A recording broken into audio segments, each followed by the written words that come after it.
And we're off. Hey, thanks everybody for coming to the latest edition of the Huddle.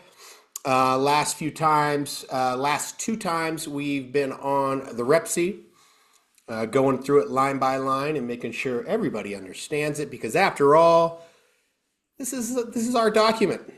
This is our home field. We should feel very comfortable about the RepC, and hopefully, when we're done with this, it'll feel like a nice, warm, weighted, heated blanket that you can snuggle up in and watch the pit. You know what I mean? It should just feel really comfortable as you navigate and explain this document. So, without further ado, let's jump right in and get to work. And it should be right there. All right, last time, and also please correct me if I am wrong because it seems like that is very easy for me to be wrong lately. We ended our last session, which is a few weeks ago. I do believe we ended it sales proceeds withholdings and the real estate commission brokerage compensation. I feel like that's where we left off. So we're going to go. Actually, I don't remember talking about this specifically. So we're gonna jump on that paragraph in prorations because I'm pretty sure we discussed a lot of the other stuff, but we didn't hit on the sales proceeds withholding. So this is 4.3. That's right, 4.3F, sales proceeds withholding. Buyer and seller authorize and direct the escrow closing office to withhold from seller's proceeds at closing sufficient funds to pay off on seller's behalf all mortgages, trust deeds, judgments, mechanics liens, tax liens, real estate brokerage compensation, and warrants. And again, the provisions of this section shall survive closing. This is obviously, this is very self-explanatory. This is obviously where the seller is giving the buyer too is giving permission for the escrow closing company to make all the accommodations and send the check to the mortgage or the mortgage servicer or what have you, and pay off everything that's required to be paid off on your behalf. So pretty self-explanatory, but a lot of people just assume that happens, but it happens right in 4.3F. So there you have it. This is a big section, though it seems it's pretty easy to fill out, honestly, but it's pretty important. This is confirmation of agency disclosure. Buyer and seller acknowledge prior written receipt of agency disclosure provided by their respective agent that has disclosed the agency relationship confirmed below. So please note that all we are doing here is confirming that the two parties involved in this contract have already talked about and signed documents in writing regarding agency disclosure. So we can't just, we all know we've been conditioned in Utah to do buyer brokerage agreements. So I think it's no big deal, but we're confirming in writing that everybody involved is who they say they are. And not to mention, 6 or 7 years from now, a lot, your clients may not remember who you are or whatever. And this kind of gives everybody some direction to proceed when you put the information there. The buyer's brokerage license number, that's relatively new. Make sure you are filling that out and make sure it is done because, that's our job, to fill in these blank spaces. I don't think that requires any further comment there. Pretty self-explanatory stuff. Actually, a couple things. Sometimes people get these things mixed up. So yes, I think most of you are aware there is another Berkshire Hathaway Home Services, I think it's Elite Properties, which is in Utah County.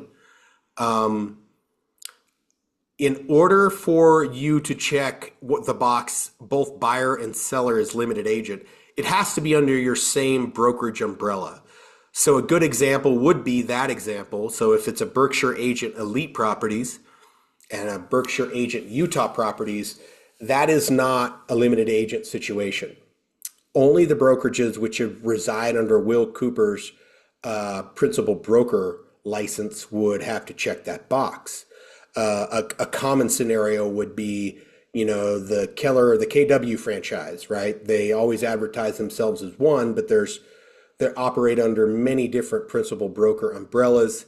And so you would have to understand which umbrella you operate under to check that box. So only Utah properties box checking going on for this. So FYI.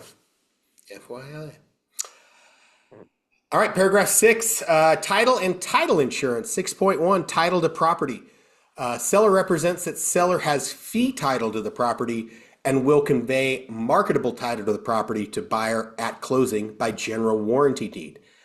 Buyer does agree to accept title of the property subject to the contents of the commitment for title insurance provided by seller under Section 7 and as reviewed and approved by buyer under Section 8. So that opening paragraph actually has quite a few implications there. Let's think about this. So if you put this under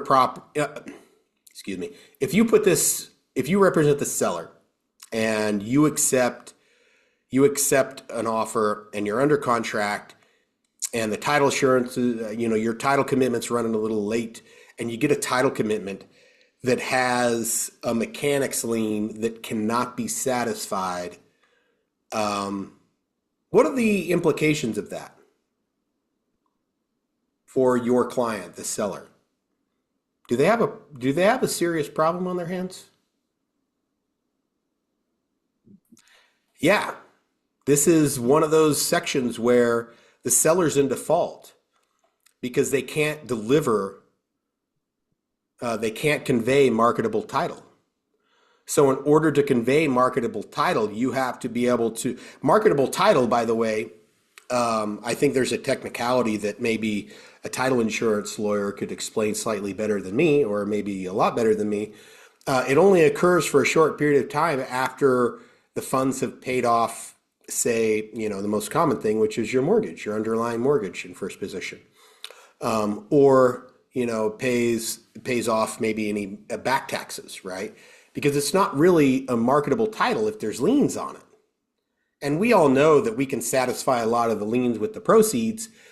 But if there are other good examples, what if there's a IRS tax lien that can't be satisfied? That's not marketable title.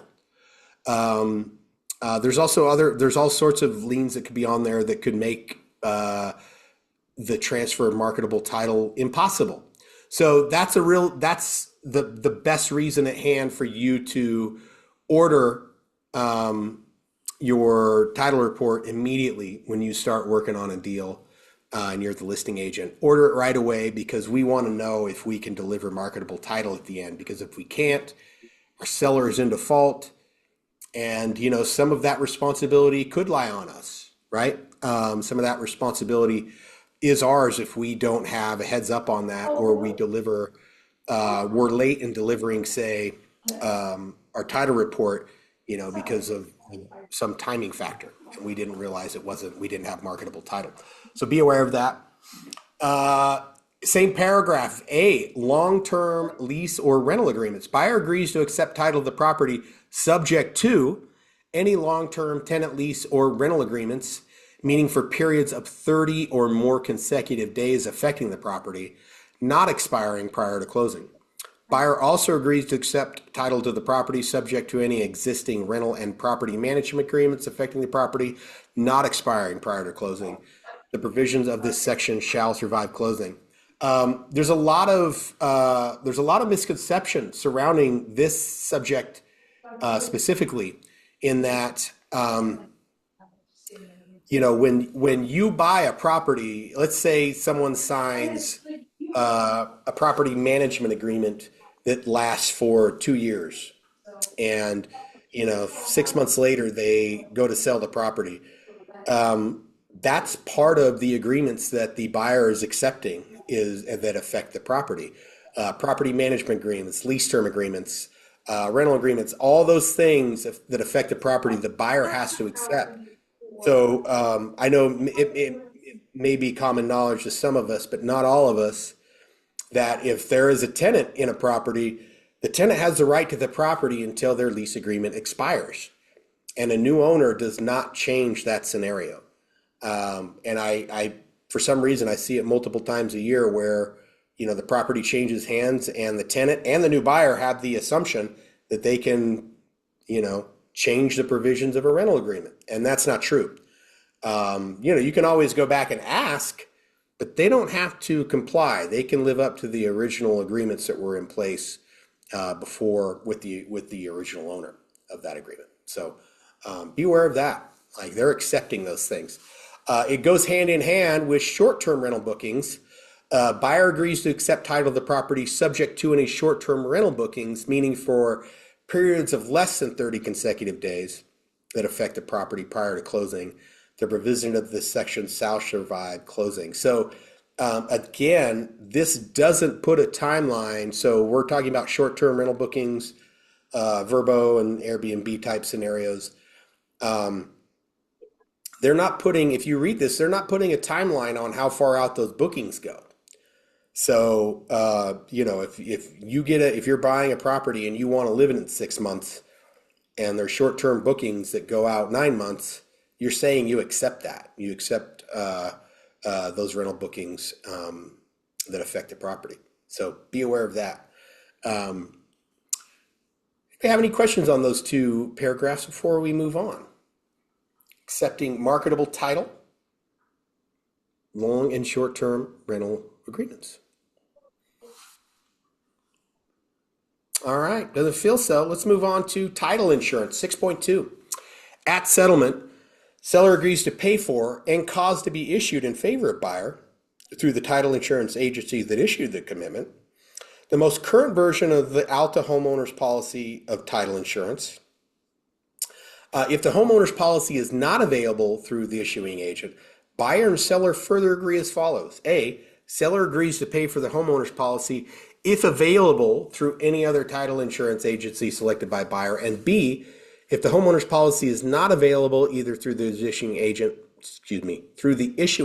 or any other title insurance agency, then seller agrees to pay for and buyer agrees to accept the most current available version of the Alta owner's policy of title insurance available through the issuing agent.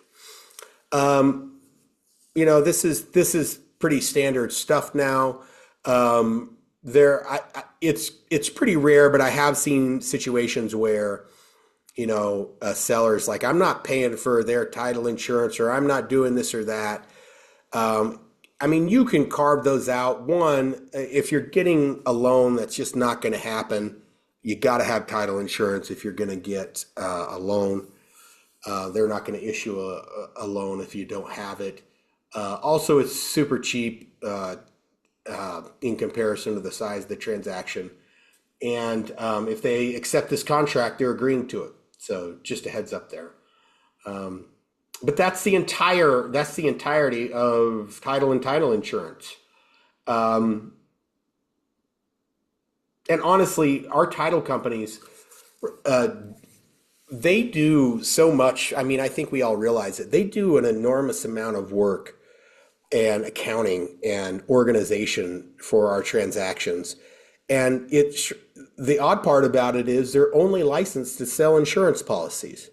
And every other thing they do for us is more or less just an extra service they provide, and we entrust to them. So all in all, that title insurance policy is a great value for everything that they do for a transaction, in my opinion. Others may have other opinions, but that's my opinion. Moving on, unless there's any questions on that. Questions, comments, suggestions? Mike, I have a Barb question. Larson chimes in. Yes, they do. Sherry Kane, what's up? This seems like it would be only in a situation where a very rare situation where maybe the property has been owned for years and years and years, and it's hard to trace it. This is a strange one. I've never run into it. What's the scenario? I don't But think I not being understand. able to acquire title insurance. You mean you can't find Uh, a title insurance company to issue a yeah, policy? yeah, I've never heard of that. Um, there are scenarios in which that will happen, and it usually has to do with liens Uh-huh. that they are not able to clear, Oh, or because sometimes even if they can't clear a lien, they'll put it as an exception to the title policy, so they're not issuing insurance on a specific lien. But again, who wants to take ownership of a property with a lien that can't be cleared or insured? I right. mean, nobody, right? So I think in some scenarios, there's stuff that just can't be cleared from it. And, that's when they don't issue a title policy. That's a lot. Okay, thank you. Yeah. And I don't know, somebody with more experience might be able to explain, have more examples of when they don't issue title policies. If you do have an experience where you couldn't close a deal because they wouldn't issue a title policy, let me know. But yeah, that happens. It does happen.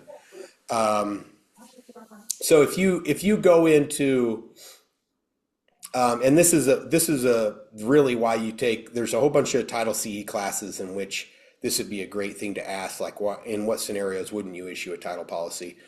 uh, you know, your escrow officer would have tons of experience of this. I would guess that it's not uncommon. They might deal with it once a month or something, in which maybe not even that much, but not irregular that they never see it. But there are properties out there that title companies won't insure. And I feel like I've had a scenario where I had one title company that said, we're not insuring it. And another title company said, yeah, we'll do it. And then because somebody else would do it, we were really suspicious. But I can't recall it at this moment in time to share with you. So yeah, not unheard of, rare, but possible, definitely possible. Are you currently dealing with that situation, Sherry? No, I was just trying to find some kind of a scenario. I haven't run into it. I did run into an issue where they had liens that they didn't know they had, and they went back to the owner that wanted to sell, found out they had liens from a previous owner, but they just canceled everything. This was years ago. Yeah. Yeah, I I think that's usually what those pertain to. There's definitely scenarios out there, and I've heard them. I just can't pick them off the top of my brain right now. Okay. Uh, I guess I was taking this in a different direction, which I was off base. I think now it's like, how does a title company not be able to find, the line of process? So that was me.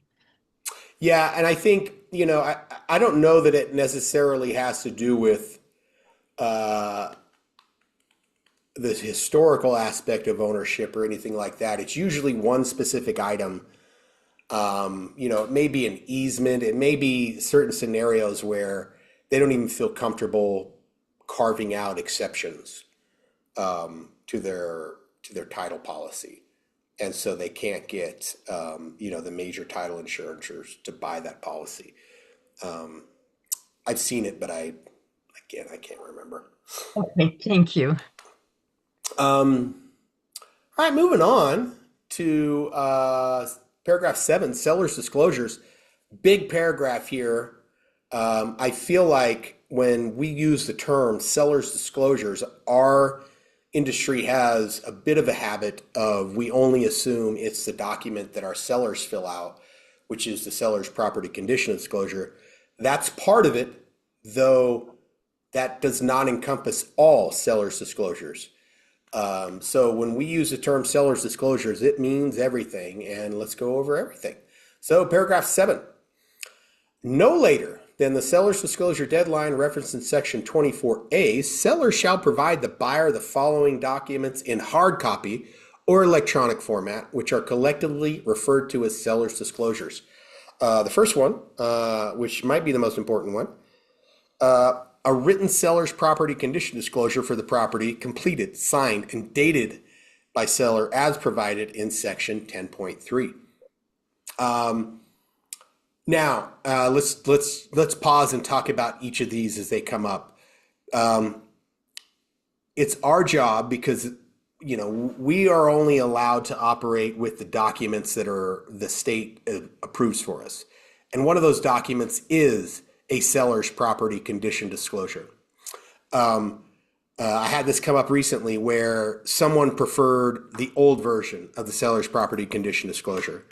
Now, to provide the current one, We don't ever provide old or outdated seller's property condition disclosures. We always provide the updated forms. That's part of your job as a state licensee. But truth be told, this document doesn't reference another specific. They're just saying in writing, you need to disclose everything that's wrong with the property. They could do it on a napkin as they're sitting at the coffee shop and writing what they remember about it. And they've completed their commitment in this as a seller's property condition disclosure. They've completed their requirement. If they scrawl in really bad handwriting on a blank page and then take a picture of it and send it to you and it says, there's nothing to disclose on this property, they've completed 7.A. As bad as that is and as worrisome as that makes all of us feel that that's what they did, they've completed it. Now, we all know that there's really good reasons not to do that. There's great reasons not to do that. And the biggest is liability concerns. We don't want our clients to have the liability of not disclosing things and they come back later and haunt us. We know that, right? We know that there's really good reasons for filling out the seller's disclosures properly. And the more thorough, the better for the seller. And a lot of them think that the opposite of that is true. Really quick, Scott shared in the chat something that I think you should open and read, and it's a screenshot, I think from Facebook, from Curtis Bullock, a legal update for a DIY remodel resulting in major repairs. This is really good information for what we're talking about, and it's talking about a lawsuit of the failure of the seller to disclose mold, improper plumbing, damaged flooring, improperly installed HVAC, all done by DIY home renovations. No permits were obtained. DIYers resulting in defective work accounting for $150,000 of damages. Some key takeaways. Verify. So these are the things that if you get or you're disclosing on either side of the transaction, you want to do this because it can, we're talking about liability. Key takeaways are: one, verify permits on remodeled properties. If you represent a buyer interested in a recently remodeled home, like that's in the property description, specifically ask whether all permits were obtained. He's saying routinely see disputes where sellers don't get the necessary permits to save time or money. That's really important. I mean, if you, we're talking about this document primarily for liability reasons to kind of cover ourselves, right? That we checked all the boxes, not to mention, oh, by the way, we got to provide great service to our clients. This is how we do it. It's our job to make sure our clients know that this is part of their due diligence, is to verify that these things have been done. The second part of this, identify who performed the work, also really important. Whenever these things come up and there's problems, it seems like you got to move a mountain to figure out who the contractor was who actually did the work. And use your due diligence period wisely. Encourage buyers to spend additional time during the inspection to make sure the condition of the home is acceptable. Confirm contractors have been paid.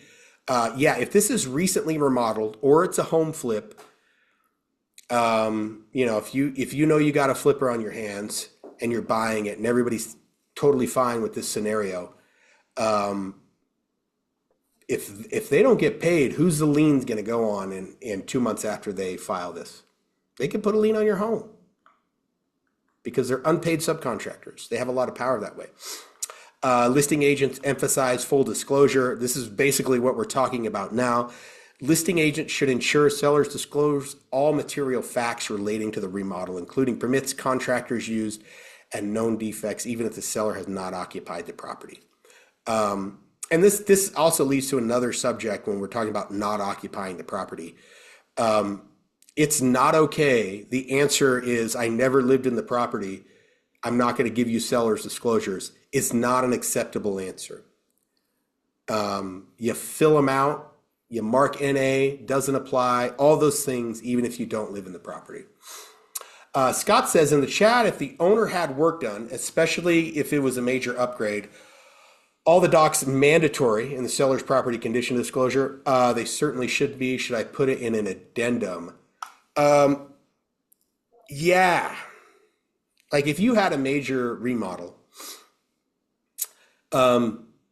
let's think about this scenario when we talk about disclosure and liability. In the terms of when we talk about the subject, we're talking about it in the scope of seller's disclosures and the seller's liability. If you're about to do a remodel and you're thinking about it in terms of the liability you'll have in the future if someone buys it and there's a problem. If you're a DIYer, you should, and you're doing something other than painting or installing a floor, let's say, some things that are relatively simple, though obviously they all could have their own problems.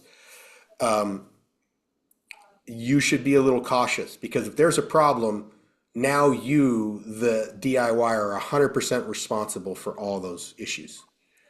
And so to Scott's question, if it's a major upgrade, I would, knowing what I know and from my experience, you should give them every piece of information you have at your disposal. Because if there's a major issue, say with electrical being done wrong, and you did a major upgrade and you paid a licensed contractor and you get a phone call, think about this scenario, you get a phone call and there's $40,000 worth of repairs that need to be done on your home because the electrical was done wrong and now they're having major problems, and you're able to return to them or just go, I already gave you all those contacts, I already gave you the invoices, and I already disclosed who did all the work. That's a very comforting thing to say in that period of time, as opposed to, yeah, I may have done some of that myself, right? Or as opposed to, oh, I guess I'll get you all those documents now.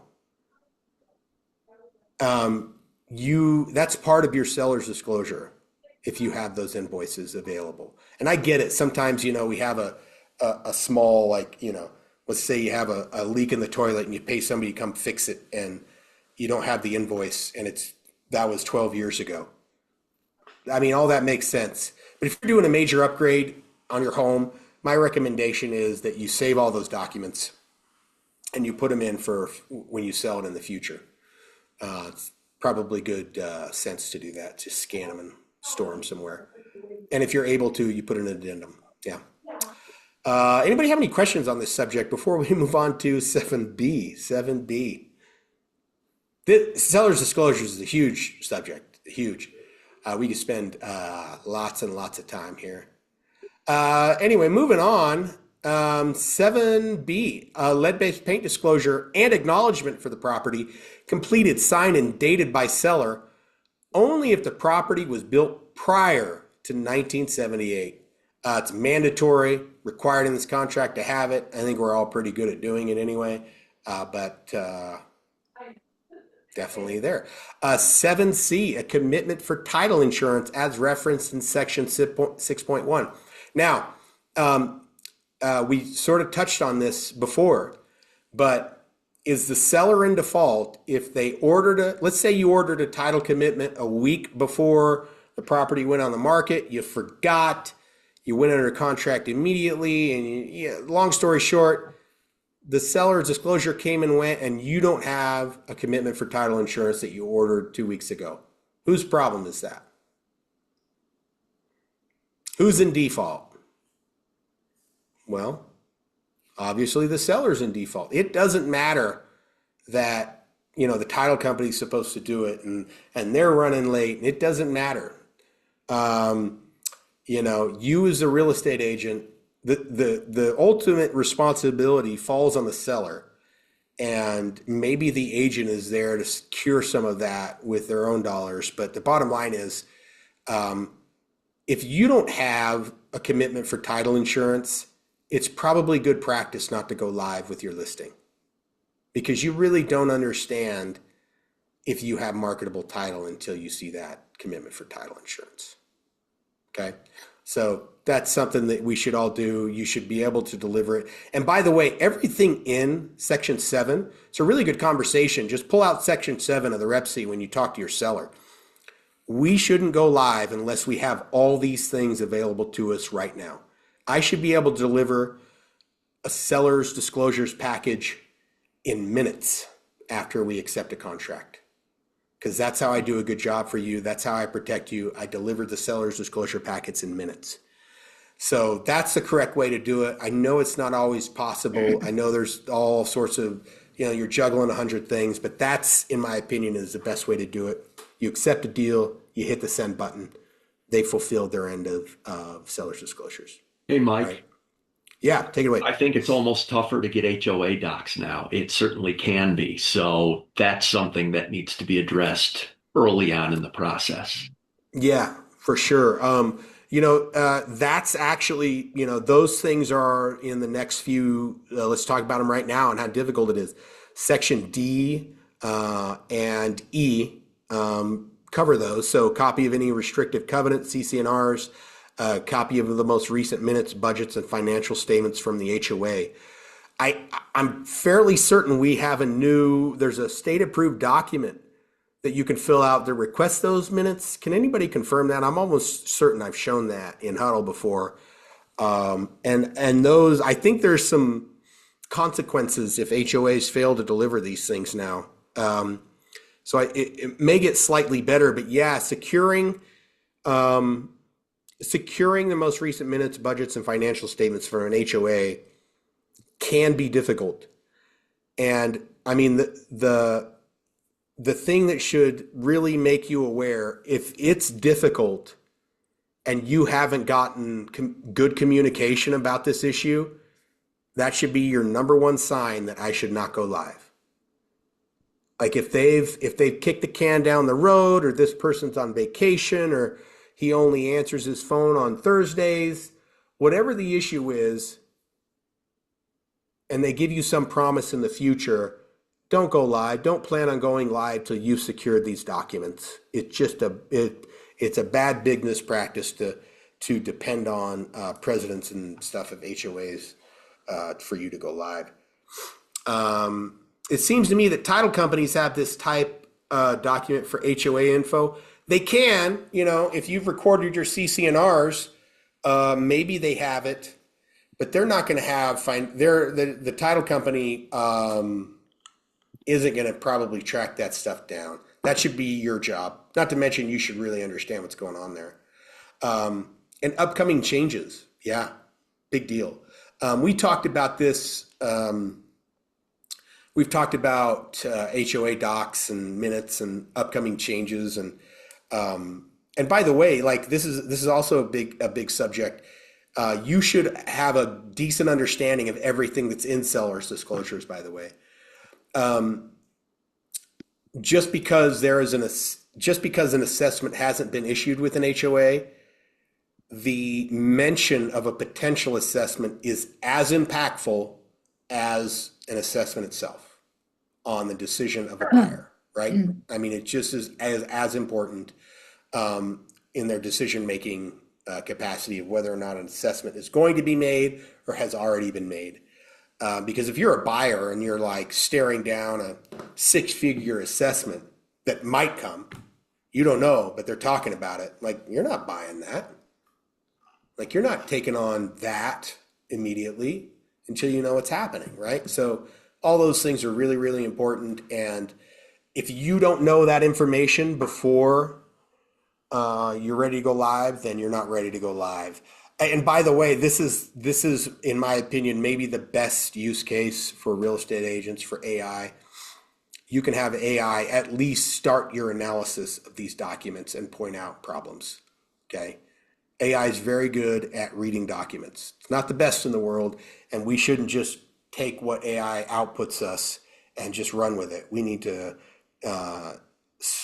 marginally trust but verify, I think is the description for AI. So yeah, this is a good use case of it. Throw all these documents in there and see if there's anything up and coming, especially the minutes where you can kind of have some idea of what they're talking about. So Big subject, big subject.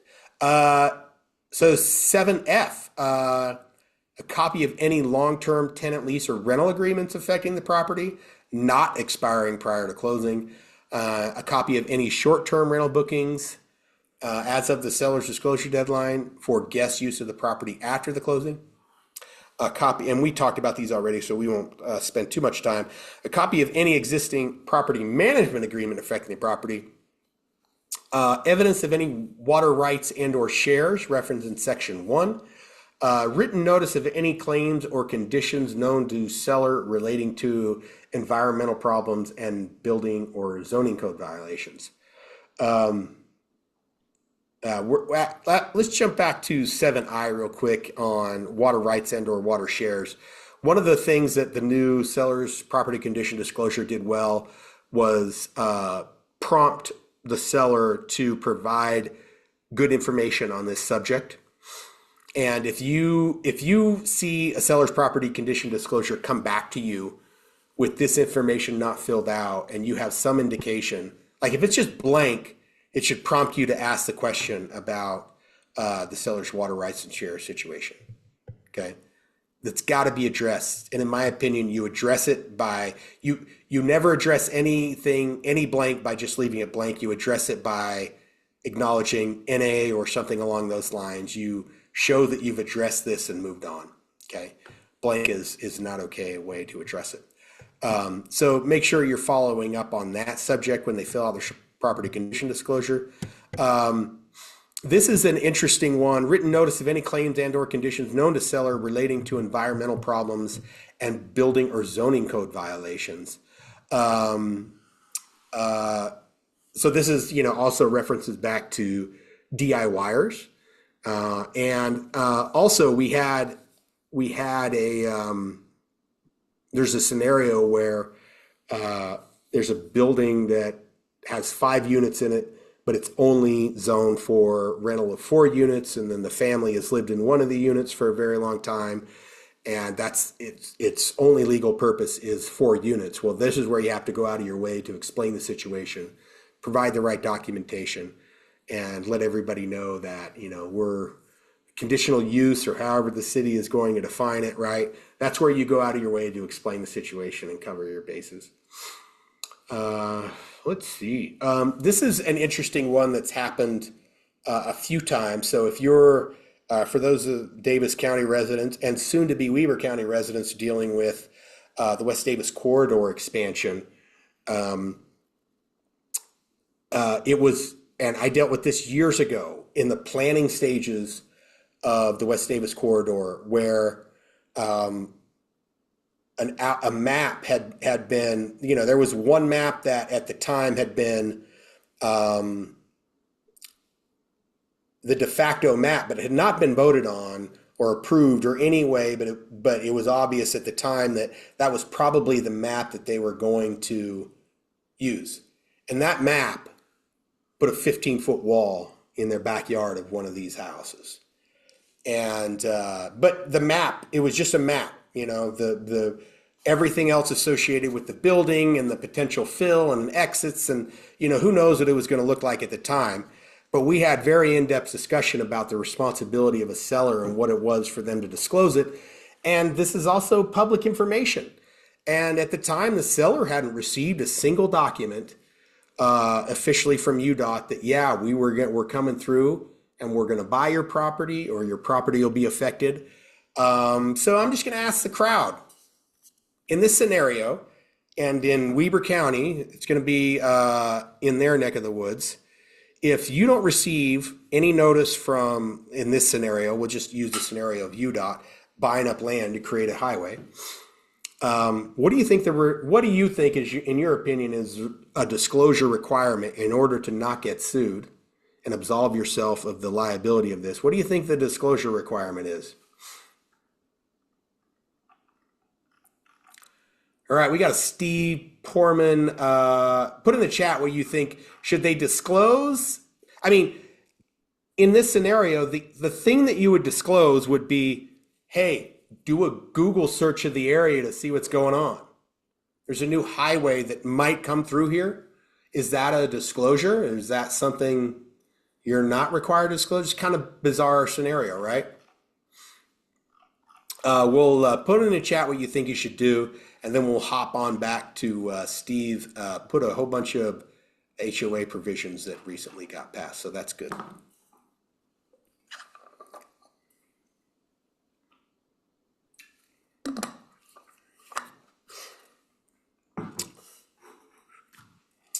All right, well, I will take the silence and non-answers as you're in a blender right now. You just have no idea what's going on. So I'll answer the question for everybody.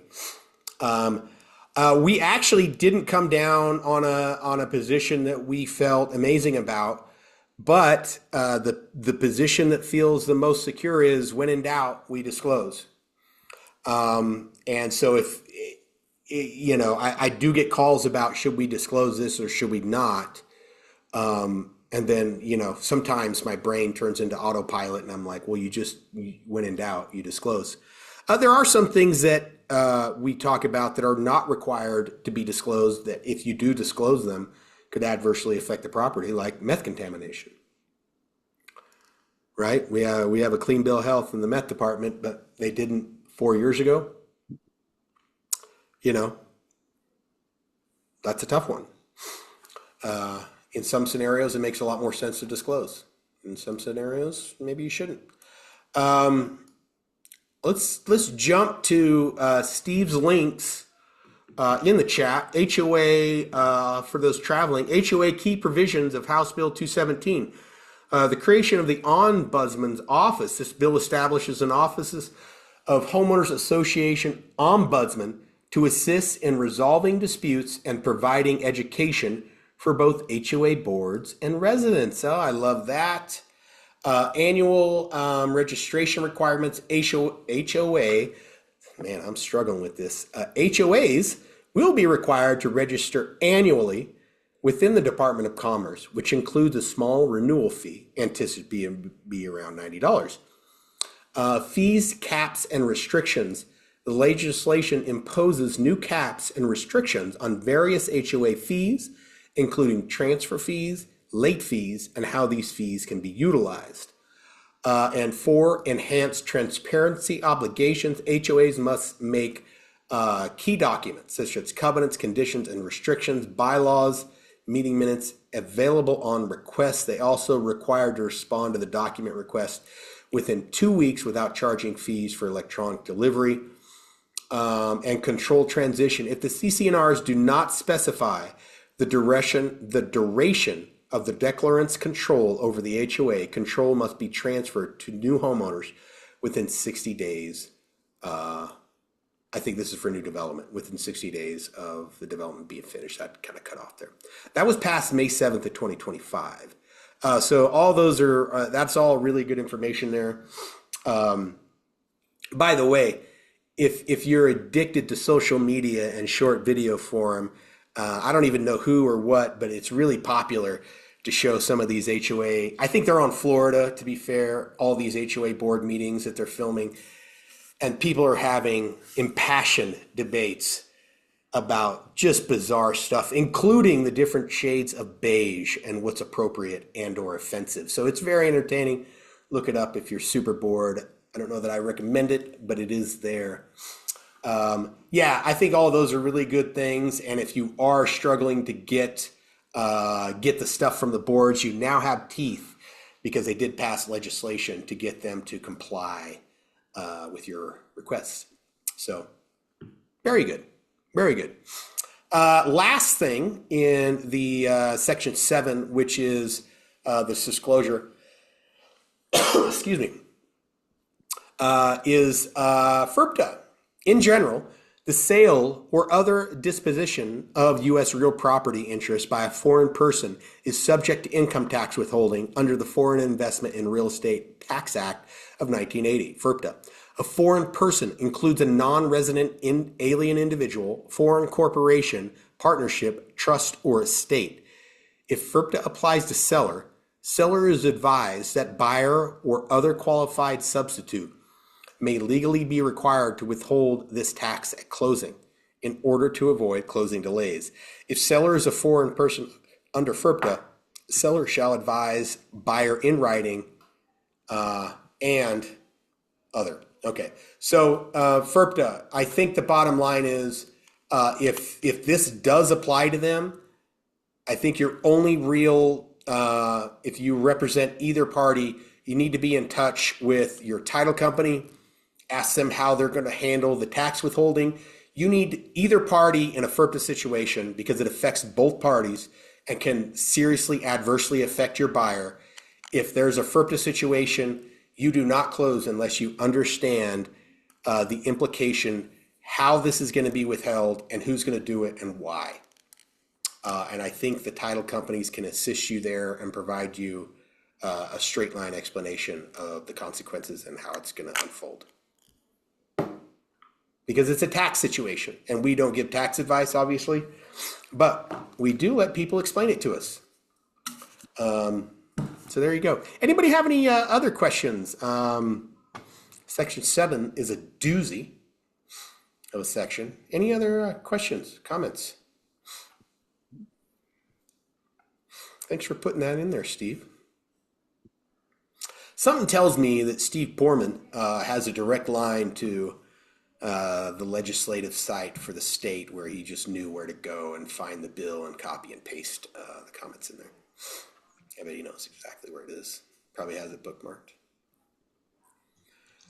All right. I have an interesting thing that happened. All right, take it away, Linda. So, seller years ago requested permission to put a fence up on their property. Got permission to put the fence up on their property in this little HOA, 55 and up. And then everything was fine when the fence was going up. HOA board, a lot of the men were there when it was happening. Everybody thought it was just fine. Years later, she goes to sell the property. There's a new HOA president that just came in the month before and is going through everything and says that the fence is non-compliant, has to come down. Yeah, it was fun. Ooh. Ugh. So now what they're doing going forward is anything that isn't exactly how it's supposed to be, they'll interfere with your closing until the home is in compliance. Yeah, I mean, I gotta say, the more I'm in real estate, the less I want to be in an HOA. But the problem is some of these HOAs are really cool communities. And you drive through them and you're like, I want to live in this place. And then you never know if there's a underbelly. Have you seen the movie Auto? Auto, AUTO? Yes. Oh. A Man Called Ove is the book. Oh, no, That's what I decided to call HOA. Just at the beginning of it. So it was interesting. It was We got through it. It's closed. Say that again, Victoria. It was a great movie, by the way. Oh, okay. The book is better. The book Yeah, is I've heard. Yeah. I'll have to check that out. It is 1:52, and I'm a little hesitant to jump into Section 8, which is buyer's due diligence, because I don't think that Section 8 should be covered in under 8 minutes. So I'm going to leave that for next time. Does anybody have any comments, questions, issues that they're facing they'd like to discuss before we sign off? I heard a good story earlier this week from a broker who just closed on a property that had major flooding 3 days from settlement. They still closed, and the insurance investigator is looking hard into the realtors, claiming it happens a lot where they investigate whenever it's pending. And it sounds like they are going to nail the buyer's agent. She denied going in and turning the water back on that was off, and they were told there was a leak issue. And she denied it completely, and she had no way to cover her tracks. And the listing agent is a pit bull, and you're going to see it in the division soon enough. But So beware of insurance companies paying claims, and especially when you're under contract. And I don't know, she lied her way out of it or into it. So, do you but it think so? happened. Is the suggestion that she was trying to commit insurance fraud? Hard to say, but she definitely was partly responsible for the flooding happening and tried to deny it. I don't know what her intent was, but they're coming after her. Ooh. So best case scenario is negligence. Worst case Yes, scenario, she intentionally did it and closed with the intention of getting an insurance claim for new flooring in the house. very possibly. And I can't even imagine what she's facing from her buyers Ooh. because they may not pay that claim. Yeah, they own it now. That's a rough one. We'll look for that we'll make sure we cover that when the division newsletter comes out and we read about, we get the naughty list going. So there's a never ending stream of really great, crazy real estate stories. We can all learn from them. All learn. All right. Anybody got anything else? All right, y'all. 155. Thanks so much for showing up, and we'll see you next week. Bye.